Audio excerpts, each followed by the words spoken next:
Hello, Fremd High School. We are exactly halfway through Writers Week. If you like what you have seen, please put your hands together.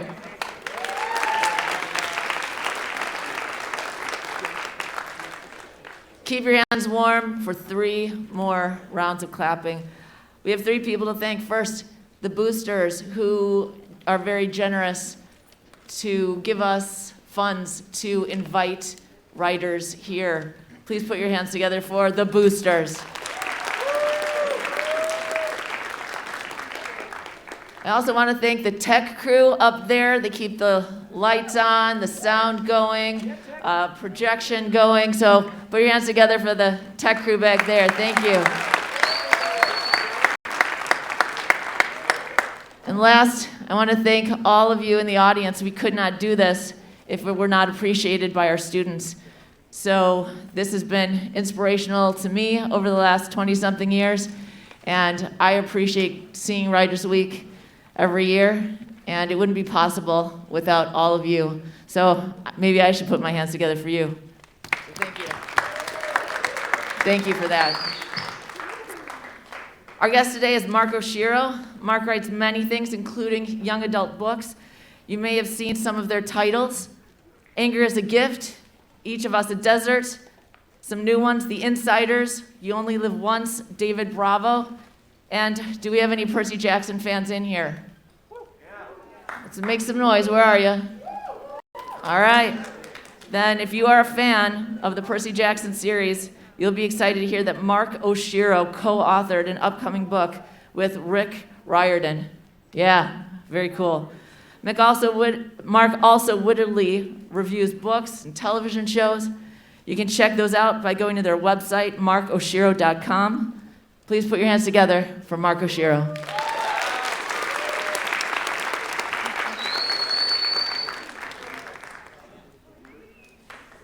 This couch is so, I don't want to.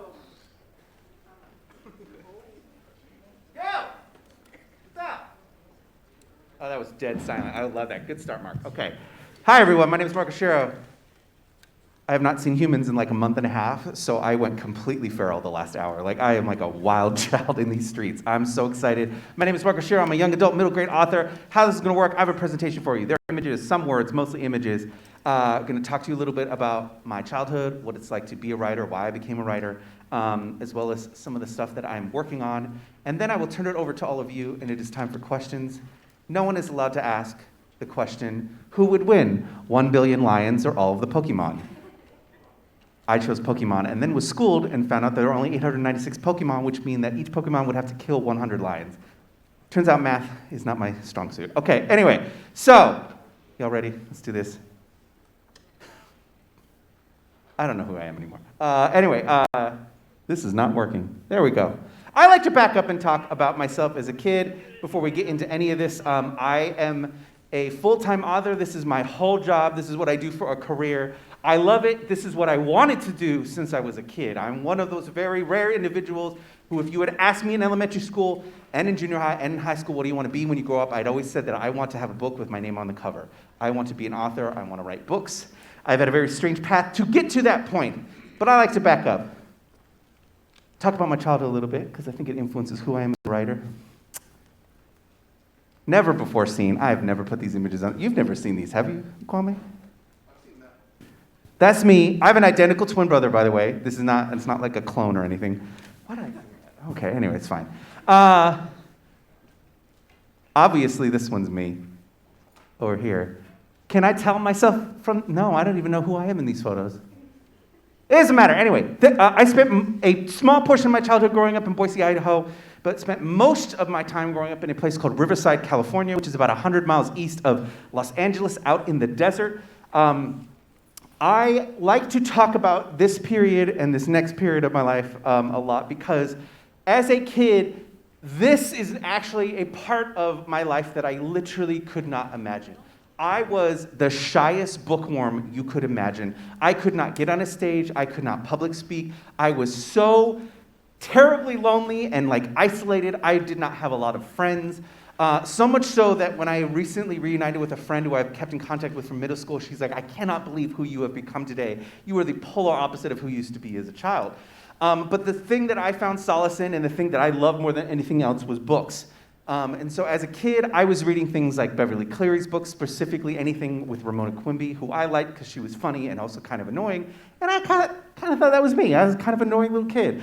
I was into fantasy books like The Lion, the Witch, and the Wardrobe, the whole Chronicles of Narnia series.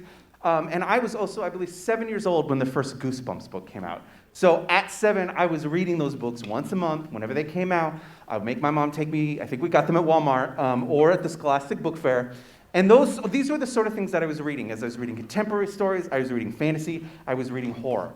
And horror in particular has been my great love my whole life. At 8 years old, I also read Stephen King's It, which is both a sign of how advanced I was as a reader and also how I had bad taste as an 8-year-old. Why are you reading It at 8? It was bad. Don't do that. Oh my God. I'm like, okay, who wants to guess how old I am in this photo? You raised your hand so confidently, I'm afraid of your answer. Correct! I am actually 13 years old in this photo.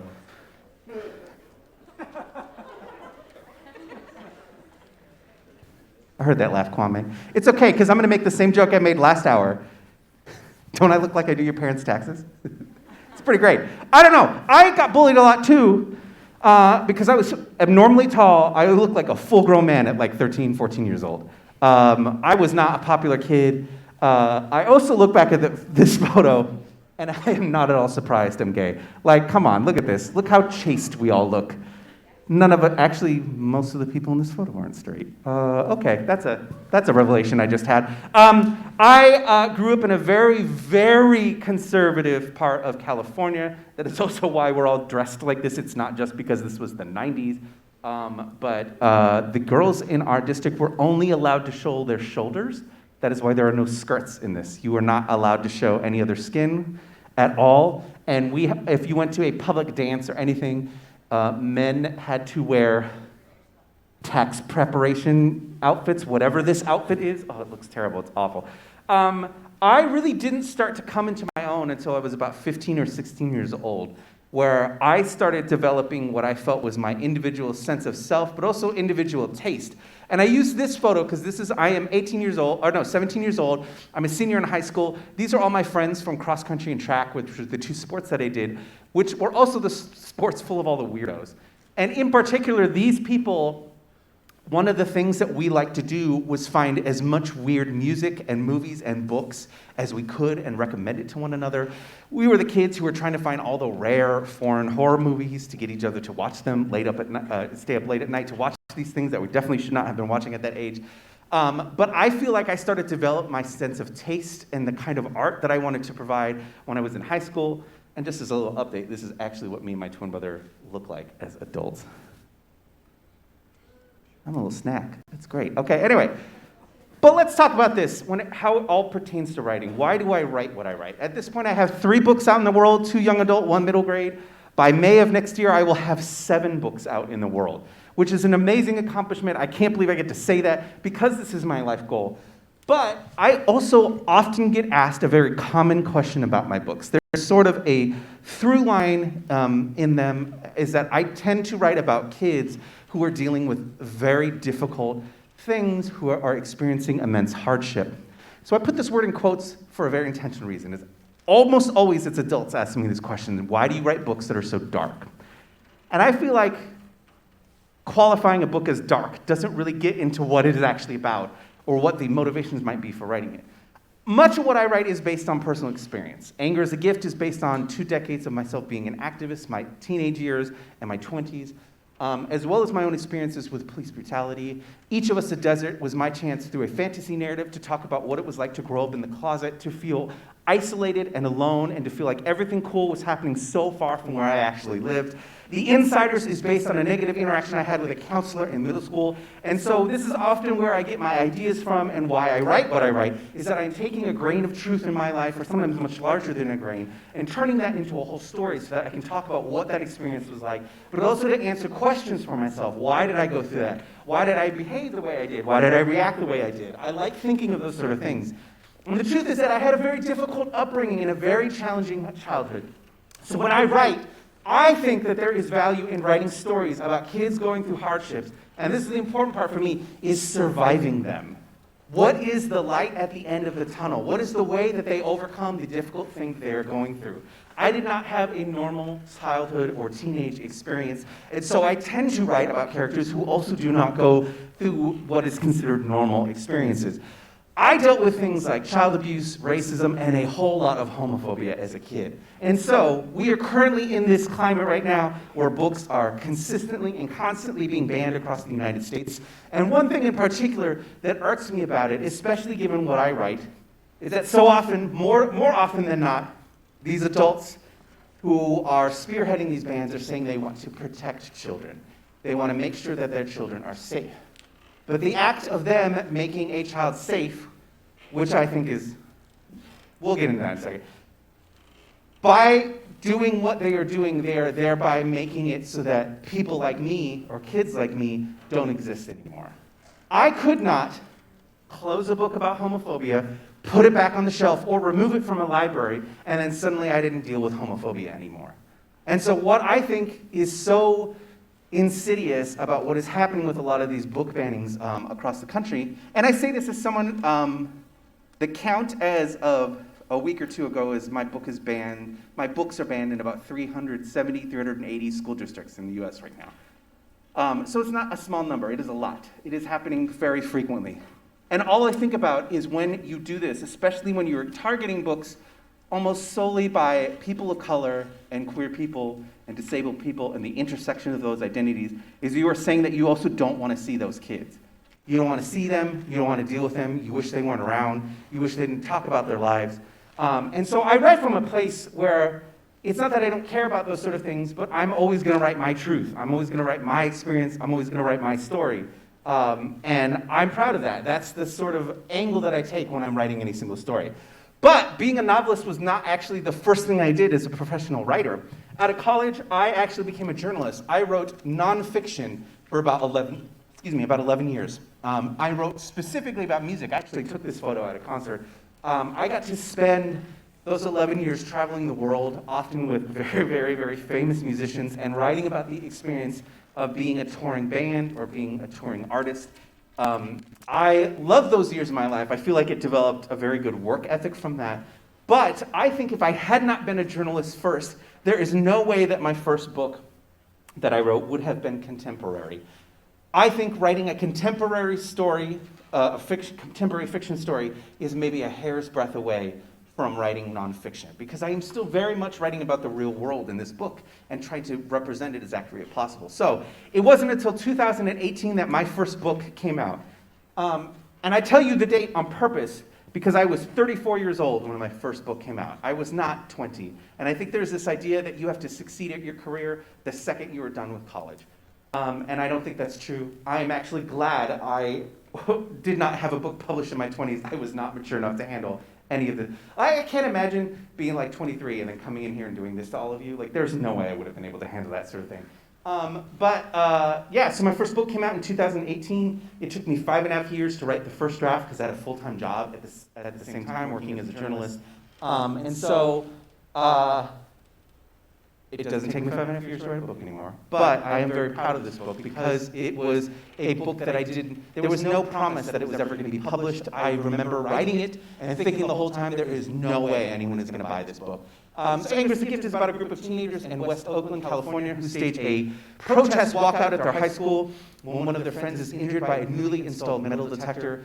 It is a book that is based partially on my high school experience, as well as based on a actual high school in Oakland, California, that I used to visit when I was writing as a journalist. And I would visit these kids and hear about and get to experience firsthand a lot of what their school felt like. And so it is me, sort of a marriage of those two realities, two truths, one I experienced and one I witnessed, and then making a whole story from it. So you might like this book if you were into modern contemporary stories. This is very much a social justice narrative as well, as I try to wrestle with both the social and very personal ramifications of racism and police brutality. I don't like calling my books dark. I don't think that is a good description of what is actually going in them. But I am very upfront about books being challenging or books being, in this case, heartbreaking. I do tell kids, like, if they're very interested in reading it, this book is going to break your heart. It's not an easy read. But just because something is easy doesn't mean you're not going to like it.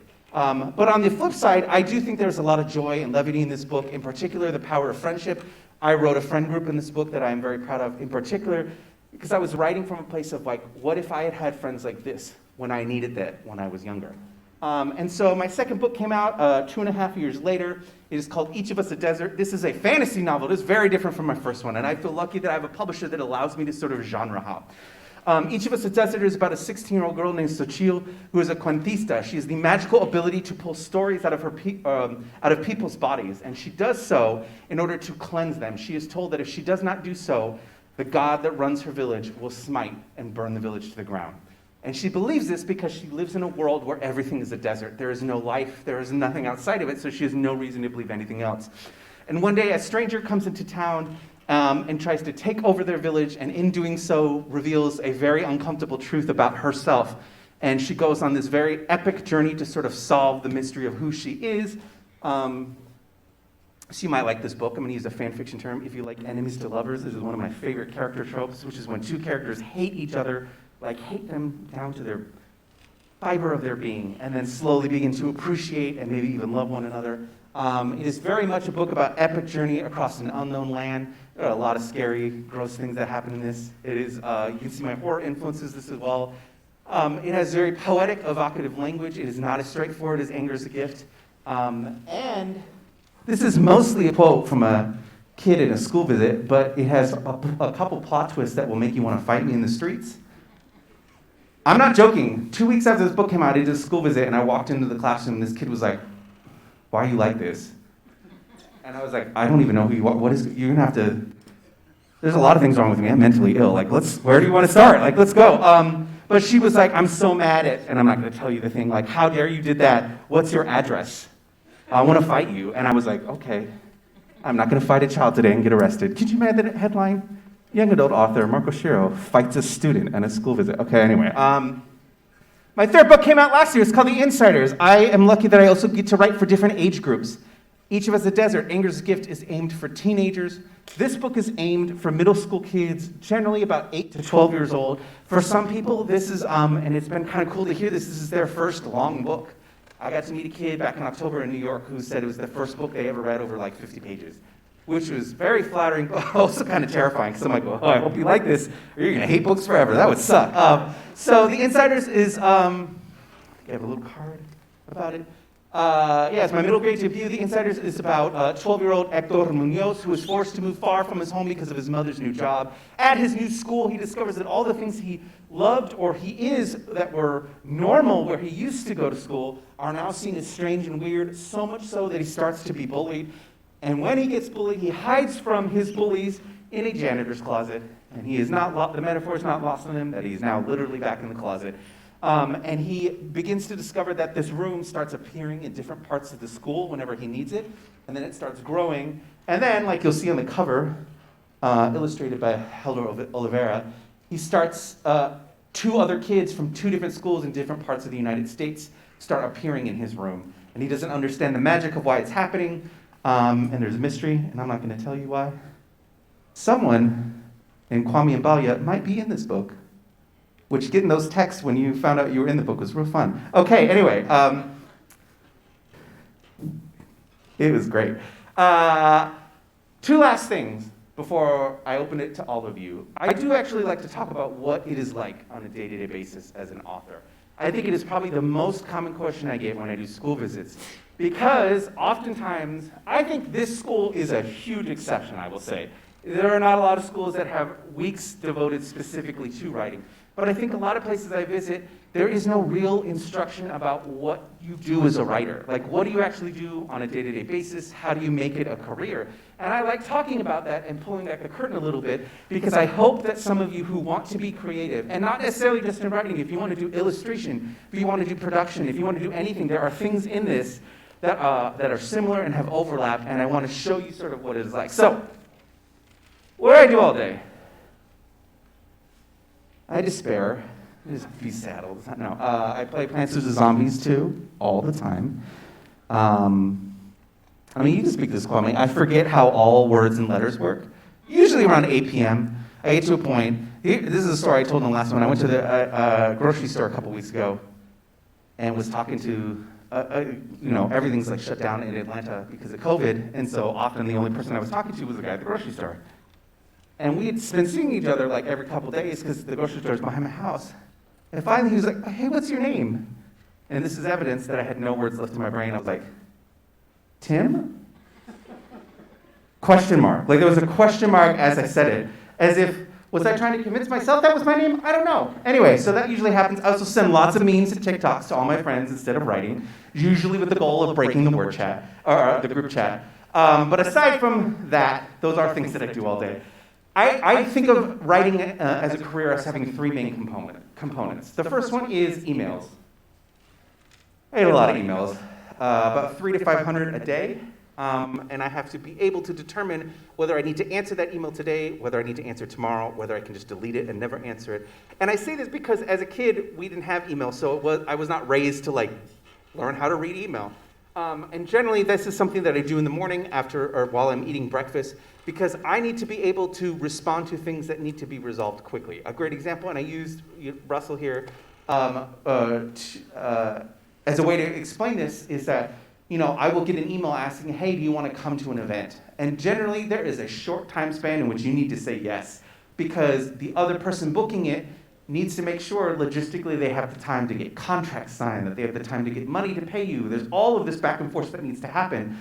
And so usually if I see an event request, I'm like, okay, I got to respond to this within an hour. If I see something from an editor, if I see something from my agent, as soon as I see their name, I'm like, I have to read this email right now and probably have to deal with whatever this is immediately.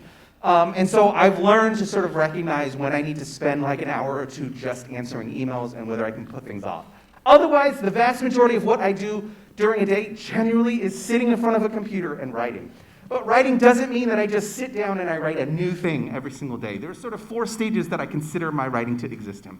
There's the brainstorming stage. I have an idea, and I want to turn that idea into a short story or a novel. Usually I know going into it what the idea is going to be.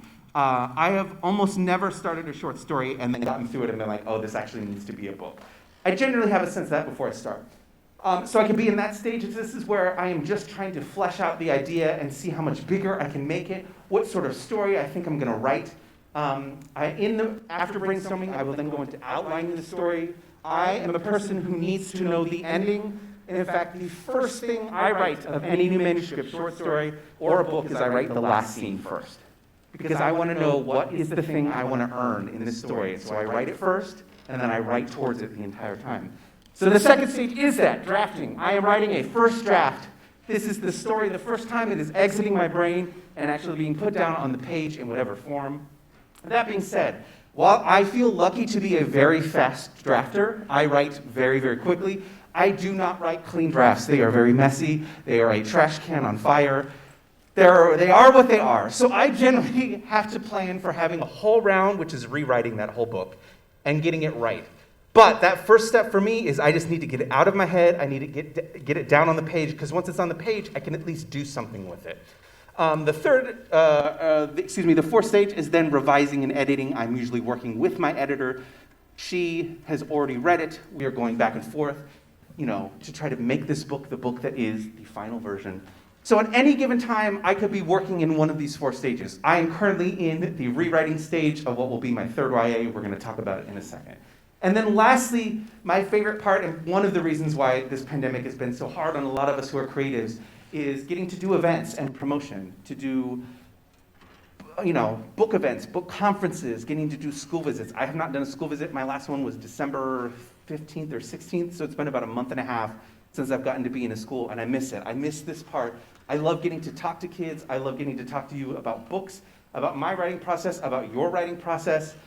It is probably the most immediately rewarding part of writing, because so much of writing is we are spending sometimes years working on this thing entirely alone or with one editor or 1 or 2 editors, and then it goes through this whole process, so we don't get immediate gratification. It is not until we get to do these events like this that I get to actually interact with people. It's just mostly quiet and very lonely. And so I miss this part, and I'm very excited about it. And not only that, but I feel lucky to work in an industry where I get to be friends with so many people I admire. These are my lovely friends, Ashley Wood-Folk and Leah Johnson, whose work I love. I love their books so much. And I know so many of my friends who work in all sorts of industries that sound great, and they hate all their coworkers. And I don't. I get to be friends with so many wonderful, brilliant creators. I mean, I definitely hate people in the industry, but I'm not going to tell you who they are.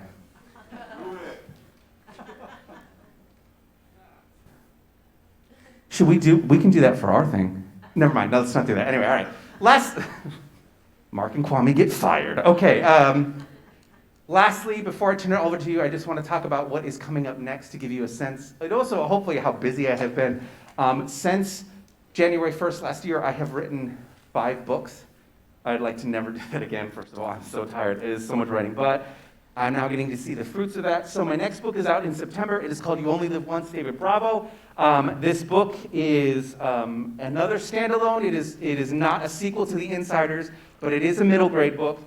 It is about a 12-year-old kid, he's an 11-year-old kid. His name's David Bravo, and his life begins to unravel when a school presentation forces him to doubt his origins as an adopted kid, which is precisely when a shape-shifting, chaotic being known as a timeline guide shows up with an important message. David Bravo, your life is on the wrong track, and the powers that rule this universe says you have to go back and fix your life. So I'm going to take you back to your past, and you get to redo one mistake that you made. And that's where this book genuinely came from. I love that. I just think about it all the time. We all, every single person in this room, have made a terrible mistake that we wish we could do over. And this book is about a kid who gets the chance to do that. The problem is, he makes this decision, comes back to the present time, and finds out that he broke the world. And then this being shows up and is like, okay, I'm still not done with you. We got to do this again. But we got to go to a period even earlier than that. So he starts taking these trips back to his past to fix his life, and only breaks it more and more. And the book is about the mystery of why this weird being is there. I'm very excited because the cover just got revealed. Look at this beautiful cover. Oh, I'm so excited. There are also a whole bunch of spoilers on this cover that none of you understand. I did not give this caveat at the beginning, and now I'm going to. You cannot film this next part, because I will. It is a big secret, and I just decided I was going to reveal it to you because I love all of you, and I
most ridiculous, in-your-face, intense thing I've ever written, and also weirdly the most true-to-life book. I think this is the one book where there may be truths of my life in everything I write. This one feels the most autobiographical. None of you are ready. My agent, when they read the first draft of this, said that people will come to my house with pitchforks and fight me because of a thing that I do. I'm very excited about it. And lastly, we talked in my introduction, I got to write the next Percy Jackson book with Riordan. It comes out next year. Not only is it the next Percy Jackson book, it is the first book narrated entirely from the perspective of Nico D'Angelo and his boyfriend Will Salas. And the book is about them traveling back to Tartarus to rescue Bob the Titan. You can ask me questions about this, and I probably can't answer them because I'll get in trouble. But I just want to leave you with a sort of visual essay. I can stand up here and talk to you about what it's like to be a writer, and I can tell you about my day-to-day life. and the challenges of the pandemic, but sometimes I feel like images just work better. So, Mark, how are you doing lately? My entire personality is Elmo and Rocco, by the way. Like, I am so obsessed with it. Anyway, this book I'm rewriting is very, very hard because it is very personal, and I'm also attempting a very ambitious narrative thing I've never done before. So I also feel like this at any given moment. I play a lot of Pokemon. The Pokeball is the book, just hitting me in the face all the time. Last night a friend texted me and was asked, hey, how's your book going? And I didn't write words back, I just sent this. So I'm going to leave that up on the screen so you can imagine this is my internal monologue as I answer this question. Like every time you ask me a question, that's what's in my head right now. All right, we have time. 10, 15 minutes? When is this over? 12 minutes. Okay. Who wants to break the ice, ask the first question? Oh, your hand went up real fast. Way in the back. Who do you think, theoretically, would win in a fight between one of every Pokemon No. and a billion lions? No. Actually, someone last thing pointed out that one of the Pokemon is actually God.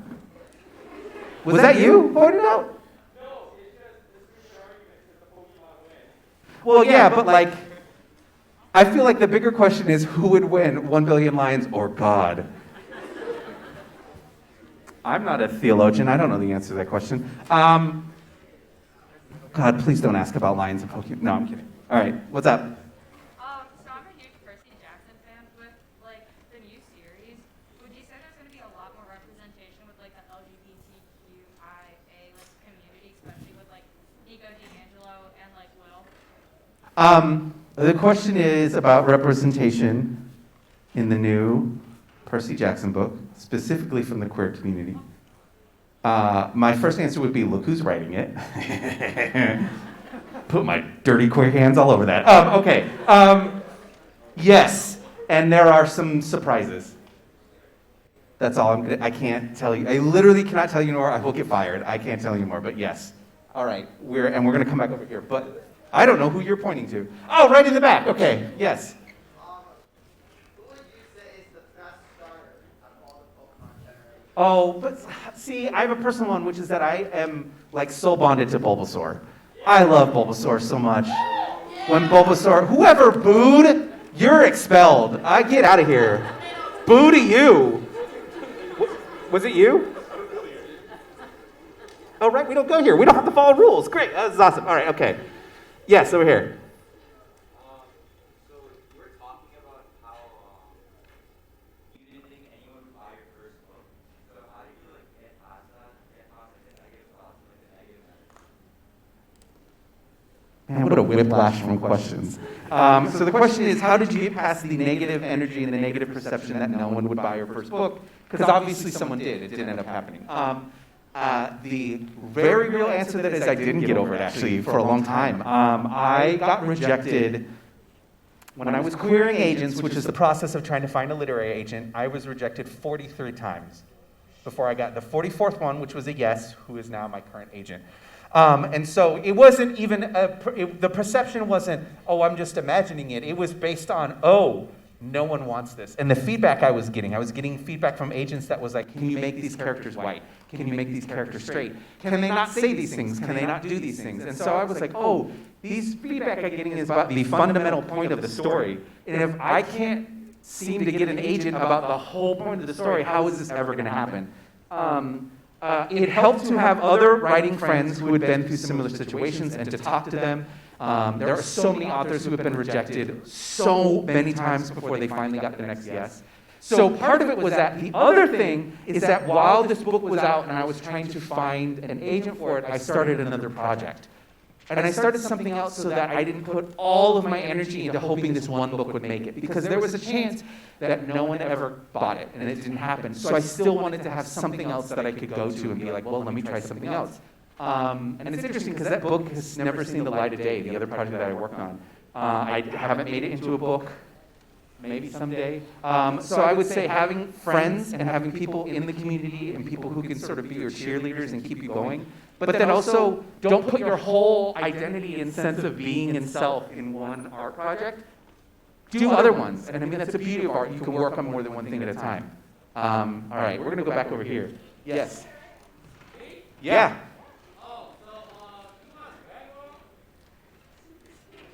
I mean, I have. It's been a while. I've seen most of it. Why?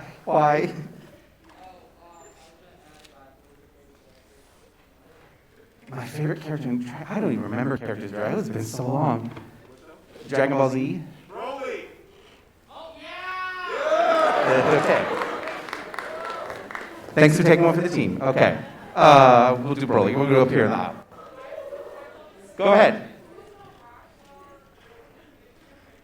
That was James Hetfield, the lead singer of rhythm guitars in Metallica, who I got to meet, and I spent 2 hours interviewing him, and it was transcending. Like just one of the coolest things I ever got to do. And generally speaking, almost everyone I got to talk to who was a professional musician, and I got to in multiple genres, almost all of them were like the most incredible people, which was nice, because I think there's this weird idea that everyone who is a rock star or a rapper or a pop music, they're all terrible people. And with almost no exceptions, that's not true. Except Katy Perry. I don't care. Screw Katy Perry. She's the worst. I hate her. All right. What was your second question?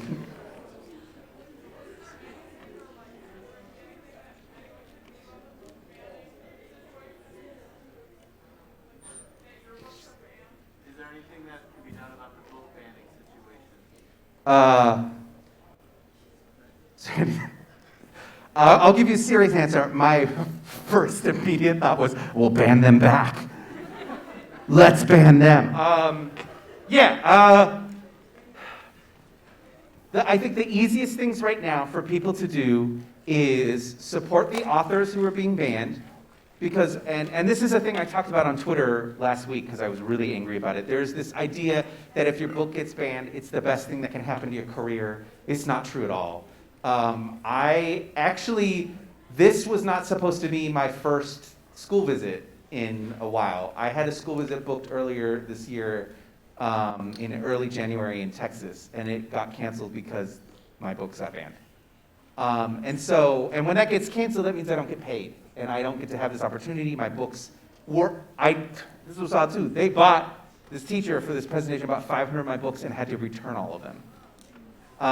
So I think that's an immediate one, but I'm also going to say that what also helps is, and I love seeing how many students are doing this, is showing up to these like council meetings. I see you, we'll come to you next. Show up to these meetings to actually engage with the people making these rules or whatnot. But let's say that doesn't work, because sometimes these kids are going and they're testifying and saying, hey, this book helped me see who I am. I don't understand why you're banning it, and it still gets banned. I think one of the best things that has happened in this country is a group called Project Lit. And Project Lit book clubs are incredible and amazing. And the best part is they are not officially sanctioned parts of curriculums. And so you can just start a club because it's just an extracurricular club. And a lot of these clubs then just have all of the books. So the books that are not allowed in the library and are not allowed to be taught are still get to be on campus. And it is a neat little loophole that happens. So I would suggest looking at starting a Project Lit, or if you know friends who are affected by it, tell them to look into it. Because really at the end of the day, I don't think any of us who are being affected by this feel like we need our books to be taught, or like our books have to be, I don't know, there's this whole notion that we're forcing our books on people, which I'm like, I'm in my apartment playing Pokemon. I'm not, what are you talking about? I'm not forcing this on anyone. Like, I don't know who reads my book on a day-to-day basis. But it is more about just having them available so that people have the choice. So that's a great question. And then I know your hand was raising 5,000 miles an hour. Yes. So I have a bunch of questions. Oh boy. We're gonna do one as a test run, and we'll see if you pass this question. Cool? Okay, cool. We're in. Hey, why do you hate Carrie? Well, you passed because now I get to be spicy. She was one of the rudest people I've ever met in my entire life. She would not call me by my name. She would just say it or thing, that thing over there. Yeah. I had friends in the industry who were like, she was going through a rough time, and I was like, I had a rough childhood. I don't go around calling people things. Like, what are you talking about? I had to spend a week with her for this series that was happening in Los Angeles. There used to be this thing called Taste of Summer that Coca-Cola ran. They would pick an artist, they would pick a city, and the artist would do 5 shows in a row in a city, and each night had to be a different set list. And she came to Los Angeles, I got assigned to be her social, so I had to spend 5 days around her. In order to do that, I also had to be vetted by her team. So I had to go and sit in this office in Santa Monica 3 days in a row and be asked some of the most inappropriate personal questions like, have you ever stalked someone? Are you in love with Katy Perry? Are you gonna touch her? Are you gonna do this? And I was like, girl, I'm gay. What do you think I'm gonna do? Like, so first of all, rule that out. That's not gonna happen.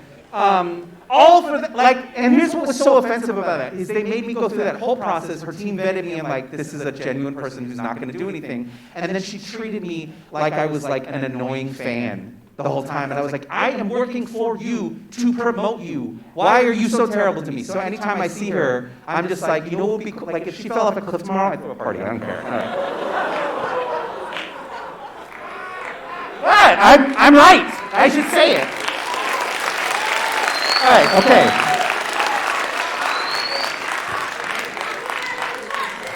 I just, we'll come back to you. That was a really good question. I will come back to you. I just want to say, I've never, that was my first like thunderous applause, and it wasn't about my books or anything. Good job, Mark. Okay, one more, and I'll answer your question after. I promise. People are pointing to this person, so I'm gonna pick you over here.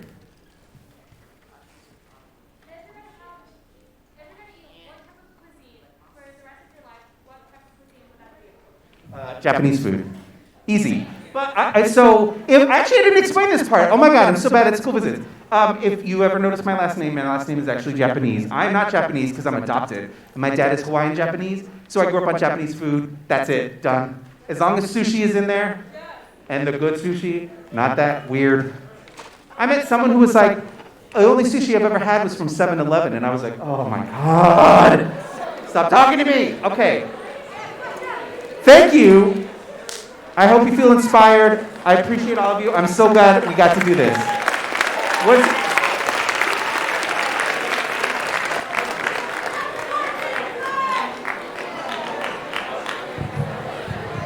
I do.